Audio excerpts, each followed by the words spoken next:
When we started this channel, our aim was to cover historical topics immediately relevant to our everyday lives. For a long time now, our focus has been on historically themed video games, as that is historical content a lot of people consume and are influenced by. But I want to try something new today. Our lives are influenced enormously by where we actually live, which region, which area, which city, but crucially also, which country we live in. And these countries are defined by their borders, which in turn have been dictated by the course of history. This is why I want to talk about borders today, specifically the borders of Germany, as its unique process of unification, as well as the 2 world wars it lost, mean that its current shape has a fascinating historical background. And as we will see, the origin of its various borders differs a lot, which is understandable if you look at its rather turbulent history. For instance, its eastern borders go back to the end of World War II, but its western borders were dictated more by the Treaty of Westphalia, drawn after the 30 Years' War in the 17th century. Many historians and international relations scholars today see this treaty as the origin of the concept of borders as we know it today. So we will start with Germany's borders in the west, to the Netherlands, Belgium, Luxembourg and France, and then move counterclockwise via Switzerland and Austria to its eastern borders to the Czech Republic and Poland. This is a slightly different angle to our previous History in Bits videos, but a topic we as a team have wanted to talk about for a while. So let us know in the comments what you think, and please give us a like and subscribe if you enjoyed this content.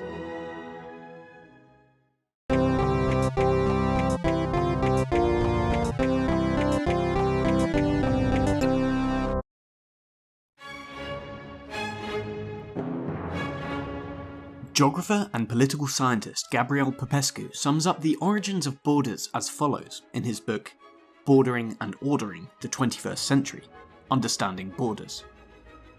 The origins of the modern state system and its privileging of territorial borders are often traced to the 1648 Peace of Westphalia that ended a period of ongoing war in Europe.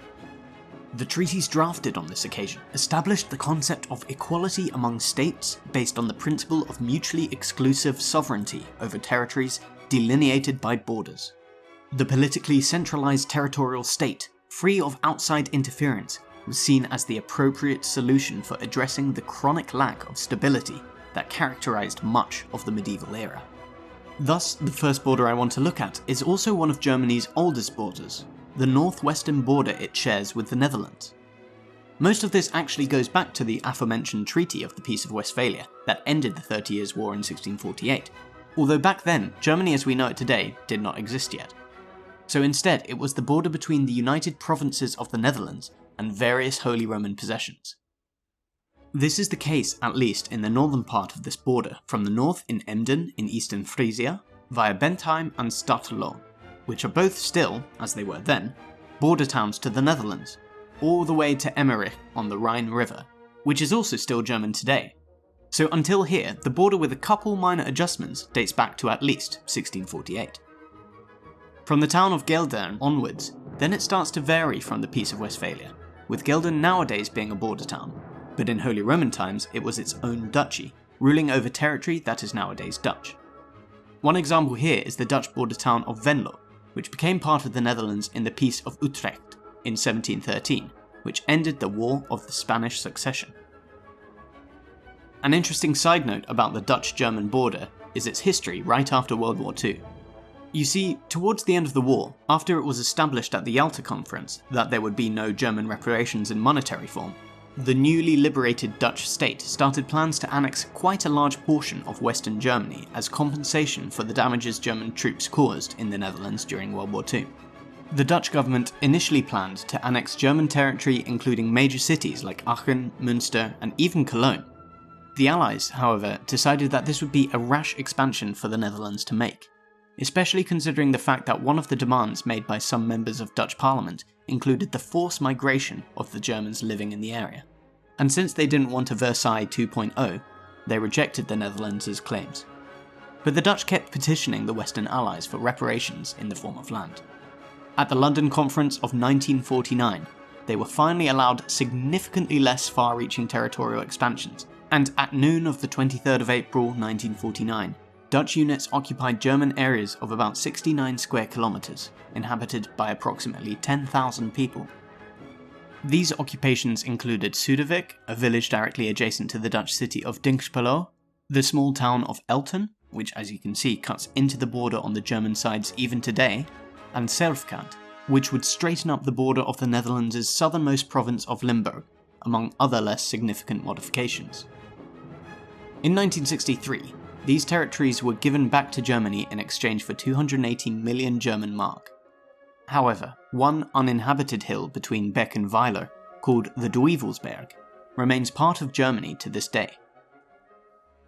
Moving on, the border between Belgium and Germany is famously weird, as there are several German exclaves within and completely surrounded by Belgian territory. This border does not originate from the Treaty of Westphalia, but is significantly younger, actually being drawn at the post-World War I Paris Peace Treaties, making Belgium the administrator of the mostly German-speaking region of Eupen-Malmédy, including the towns of St. Vith, Butgenbach and Eupen. After a somewhat questionable plebiscite, the area was officially annexed by Belgium in 1925. But now to explain the weird German exclaves within Belgium. In addition to the historical region of Eupen-Malmédy, there was an extra provision in the 1919 Treaty of Versailles that the entirety of the Vennbahn, a railway line originally built by the Prussian state railways in the 1880s, should be in Belgian hands, including its tracks and all its stations. And there were some sections of this railway that actually ran outside of the historical region of Eupen-Malmédy. So seeing as Belgium received these sections too, the German territories west of the railway, but east of Eupen-Malmédy, ended up as exclaves, which some of them remain to this day. In 1958, some minor territories were exchanged between the two states, making Bilchen, Lichtenbusch and Hemeres German, and Leekol Belgian.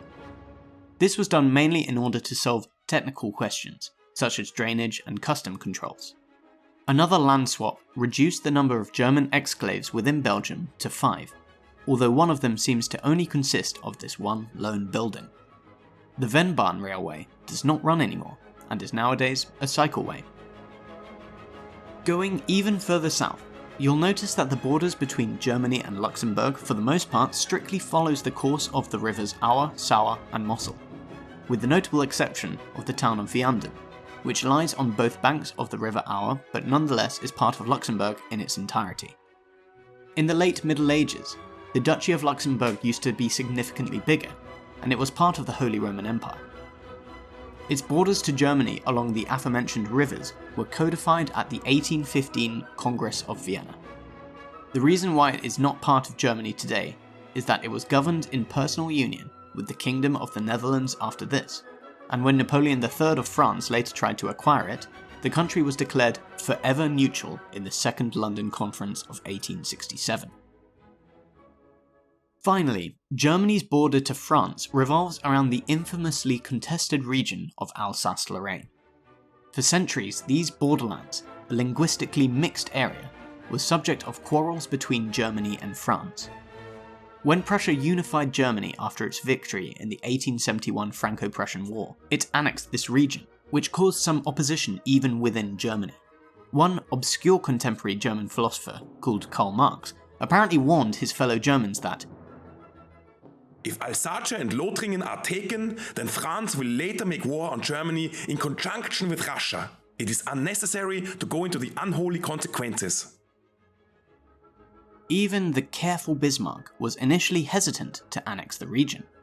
However, the newly coronated German Emperor Wilhelm I finally decided to shift the border westwards, not only for ethnographic reasons, but also for strategic military reasons, as controlling the west bank of the River Rhine would improve Germany's defensive position against France. As we all know, Germany lost against the West Allies in both wars, and Alsace-Lorraine, with its most important city of Strasbourg, is today firmly a part of France. So the border returned to what it was before the Franco-Prussian War of 1871, namely more or less exactly how France's border was defined at the Congress of Vienna back in 1815. But the southern part, where the border follows the Rhine River, actually goes back to the Peace of Westphalia we covered earlier, as this treaty marked the Rhine as the frontier between the different German states and the Kingdom of France. The youngest part of this international border is along the Saarland, which was a French protectorate after World War II, and only joined the Federal Republic of Germany in 1957. It could be a fun alt history experiment to imagine the Saarland remained independent as a sort of second Luxembourg. Shout out to our man King Jupiter, who is from here and collabed with us in a Vicky 3 video a while back. On a meta side note, at the very north of the Franco-German border, actually still in Luxembourg territory, lies the little town of Schengen at the tri-point between Germany, France, and the Benelux countries. This highly symbolic location is where the Schengen Agreement was signed, rendering border checks among participating European countries obsolete.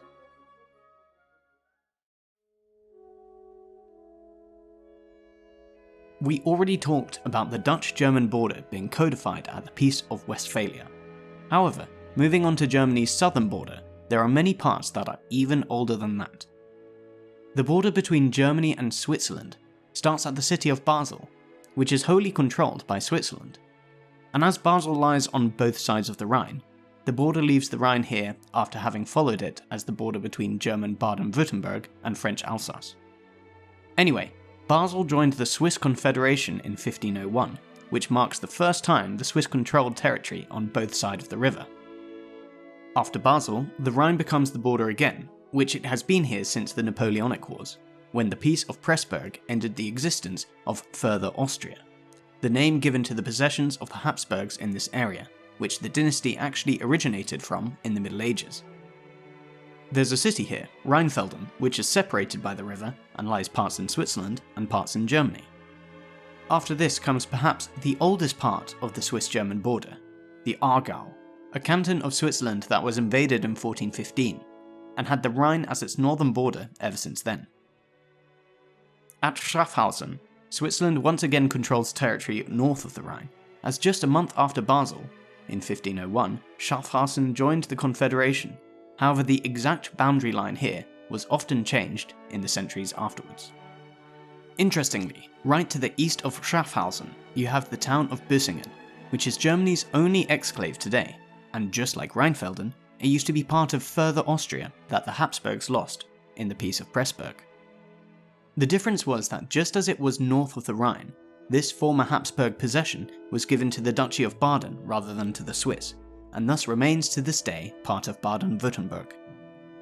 Büsingen is just a small town with only about 1,500 inhabitants, and despite the euro being the official currency there, it is more common to actually pay with Swiss francs. Next, we enter the canton of Thurgau, which Switzerland invaded in 1460, and since then has had as its northern border the Bodensee, more frequently called Lake Constance in English, probably because we can't pronounce it. The Bodensee also marks the tri-point between the three German-speaking countries of Germany, Switzerland, and Austria. This border between Germany and Austria, in its modern form, goes back to the Vienna Congress. During the Napoleonic Wars, the Kingdom of Bavaria actually took control of the Austrian regions of Tyrol and Salzburg, the former of which had been part of Austria since the Middle Ages, while the latter had been an independent prince-archbishopric of the Holy Roman Empire. In the late 19th century, the Kingdom of Bavaria reaffirmed the course of the border with the Habsburgs, with the southwestern part being oriented around the Northern Alps. The border leads to Salzburg, which roughly marks the end of the High Alps, and thereafter follows the course of four major rivers, the Saarlach, the Salzach, the Inn, which further upstream gives Innsbruck its name, and eventually the mighty Danube. Then it follows some more minor tributaries to the Danube to eventually reach the Czech Republic. My Austrian writer urges me to stress that Austria arguably willingly gave up its borders to Germany with the 1938 Anschluss to evil Germany, so technically this border only exists uninterruptedly since 1945. However, as the 19th century border between Austria and Bavaria virtually had the same course, we still want to argue that the origin of this border is the Vienna Congress of 1815. The Czech-German border has a similar story to that of the Austro-German one. As Bohemia came under control of the Habsburgs in 1526, This border is basically the same as the previous border between the Habsburg Empire and the German kingdoms of Bavaria and Saxony. In fact, when Czechoslovakia became independent from Austria-Hungary in the post-World War I Paris peace treaties, the country received large areas of land almost exclusively inhabited by German speakers, the infamous Sudetenland, on the grounds that the entire historic kingdom of Bohemia should go to the new state. Of course, there were also military, strategic and economic reasons to give this wealthy and mountainous region to the Czechs after the war, but in the end it gave evil Germany a convenient excuse to invade Czechoslovakia without the Western powers intervening. Anyway, after World War II, the whole region was again given to Czechoslovakia, which is why to this day the border follows the borders of the medieval kingdom of Bohemia, which also makes it a contestant for the oldest section of Germany's borders. However, there are some exceptions to this. A notable example of a formerly Bohemian city that is now German and not Czech is the city of Zittau. Zittau, or Zitova, as it was called in Czech, received city rights by King Ottokar of Bohemia in the 13th century, and used to be a Bohemian royal city. It was annexed by Saxony in 1635, but to this day its coat of arms contains the Bohemian lion, which goes to show how amazingly rich in history the old Bohemian towns are to this day. Zittau is also relevant to us for another reason. It marks the tri-point to the German border with Poland, a border that is significantly newer than almost all the ones I've been talking about in this video. As you might be aware from any map older than 1945, Germany, and before it the Kingdom of Prussia, used to be significantly bigger in the east, with Prussia even having its heartland within today's country of Poland. But it gradually lost land there, first after the First World War, when it lost parts of Upper Silesia, Western Prussia and the Danzig corridor, and then after World War II, when it lost the entirety of Silesia as well as Eastern Prussia and all regions east to the Oder River to Poland. There is some academic debate about the origin of Germany's significant territorial losses in the east after World War II, with the argument mainly revolving around whether it was mainly the Russians advocating for this change so they could nick the eastern part of Poland, or whether it was also in the interest of the Polish government in exile and the Western Allies. We will talk more about this in our next border video on the history of the Polish borders. But what we can say for sure is that Germany's modern borders follow the so-called Oder-Neisse line, which means that with some exceptions like Stettin in the north, the border between the two countries follows the rivers Oder and Neisse leading to the Baltic Sea. So Germany's eastern borders differ significantly in age from each other, with the Czech border being one of the oldest and the Polish border being one of the newest. As you can tell from this video's timestamp, the northern border is pretty uneventful since it is firmly dominated by the Baltic Sea. But there is one more country left that deserves a mention. Denmark shares a border with Germany that is a result of Germany's defeat in World War I, and specifically goes back to a referendum in 1920. This referendum was mandated by the Versailles Peace Treaty and had North Schleswig and Middle Schleswig vote on whether they wanted to join Denmark or remain part of Germany. And whilst Middle Schleswig voted to remain a part of Germany, North Schleswig joined Denmark, which it is still part of today, along the same borders that the referendum split the regions into. It is worth noting that in the centuries prior to the Prusso-Danish War of 1864, Schleswig was a Danish duchy, and only the emerging German nationalism as well as Prussian aspirations led to the annexation of the region to Germany. And as 19th century nationalism is known for occasionally overstating its case, there was a majority Danish part of the region that was also annexed to Germany, which, as previously mentioned, was lost after World War I. Even later, there were some plans for Denmark to annex more German territory after the defeat of Germany at the end of World War II. However, just like the Netherlands' aspirations for expansion, these were not realised. Thank you for staying with us for this entire video. We are very thankful for your support and for feedback you'd like to give us for this new format we are trying out. If you like our content, don't forget to like and subscribe, and if you want to take the conversation further, please consider joining our Discord channel. And a big thanks to all our Patreons, whose names are on screen now. If you want to support us further, you can join their esteemed ranks. See you next time for more history, in bits.